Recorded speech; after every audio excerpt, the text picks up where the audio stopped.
It's a new day, the sun is shining, Jon Jones has retired, and now he has been hit with a new criminal charge in New Mexico. This is what you love to see as an avid Jon Jones hater like I am myself, because we did not get to see Jon Jones get flatlined by Tom Aspinall in the octagon, so at least he has to face a new criminal charge outside of the octagon, and this might make sense of his retirement. It was clear he never wanted to fight Tom Aspinall. He was looking for any other fight. Alex Pereira, that's what he wanted. That's what he was hoping on. If Magomed didn't beat Alex Pereira, that is probably what we were gonna be fucking getting. But luckily, sadly and luckily at the same time, Magomed pulled it off. Well, Alex didn't really do anything in that fight, but that's not what I'm talking about. Jon Jones gets hit with a new criminal charge after leaving New Mexico, leaving the scene of an incident. It is beautiful.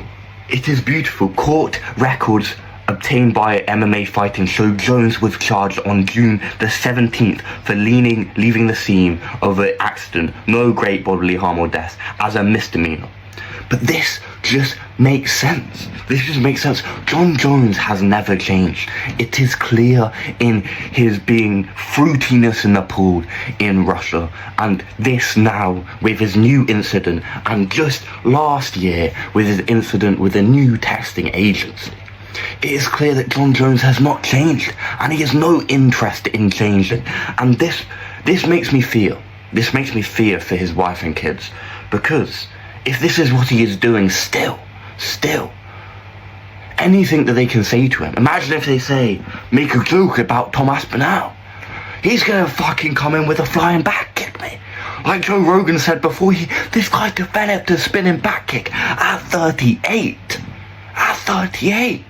No one's ever done that before, mate. His kids will be getting the brunt of that. And that is so sad.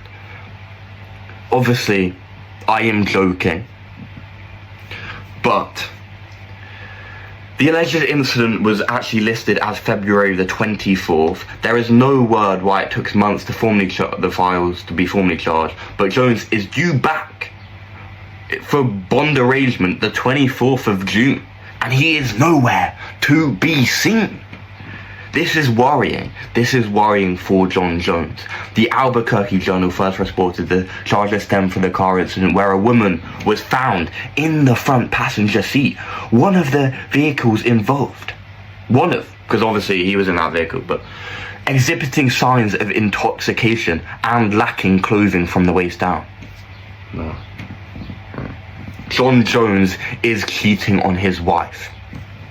Now, everyone might be, well, Jon Jones is gay. This does not make sense. However, this makes perfect sense. Now, go back. He's in the pool in Russia, having laughs. He did not know that was getting filmed. He did not know the hair touching and the hair grabbing was getting filmed. He knows we all think and know he is gay. And it is right. We are right. So he did this on purpose to try prove us wrong. Because I've seen Jon Jones fans coming in the comments saying, oh, I knew he wasn't gay. I knew he wasn't gay, mate. Well, first of all, this is a misdemeanor. Your goat's got into an accident when he ain't even the goat, mate. Look at what he's doing. Look at what he's doing. But, so obviously he's cheating on his wife. He might have, no one knows what he's done with this woman who's to the waist down, naked and heavily intoxicated. And she calls Jon Jones. And the police officer claimed to be the person on the phone who they believed to be Jon Jones. He appeared heavily intoxicated. Like always, you remember, go back to that Instagram live. Oh, I'm gonna kill her. Like, mate, he always loves a little bit of a getting drunk, mate. On the bike, he was so drunk. He loves a little bit of beer and probably some nose beers as well.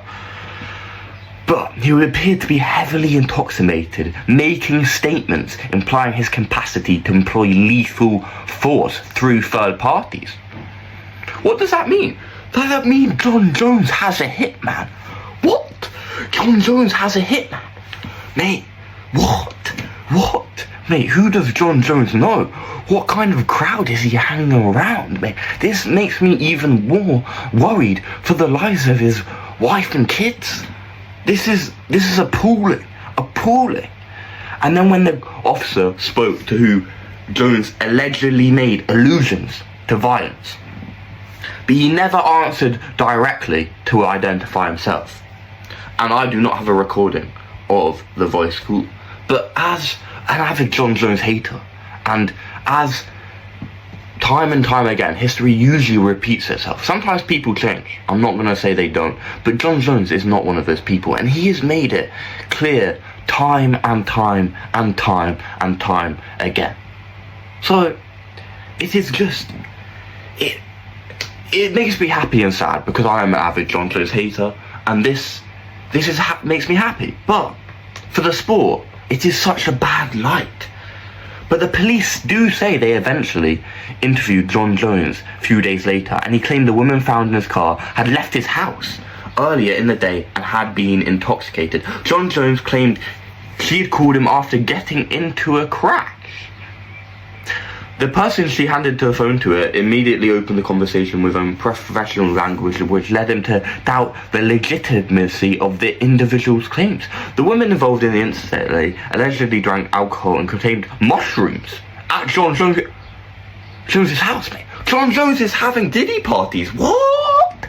Mate, Jon Jones is having diddy parties, mate. Jon Jones is literally the Diddy of MMA, mate. What?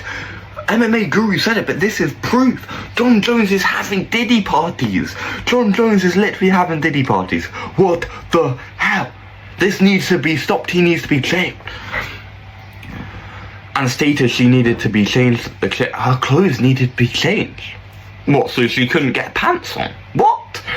And her recollection was being at the scene of the traffic accident. But first of all, Jones, if she left your house, why would you let your friend leave? Your friend leave heavily intoxicated on mushrooms. That is such a bad thing to do.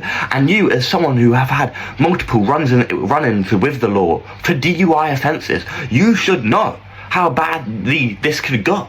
So you should have known that this could have happened. And you should have told her not to do it. So this just does not make any sense at all. The police reported that states Jon Jones called the woman's phone a total of 13 times from the time of the crash until the next morning. He also sent her text messages as well. This is far from the first time he's found himself in legal trouble. So why, after the crash, is Jon Jones calling her and texting her? We all know why.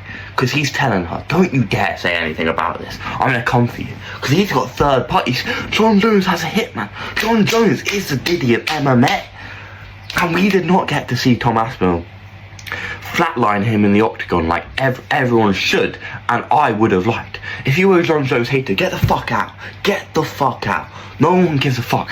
I do not even have a retort for you, because I'm not even giving you any sense of my time.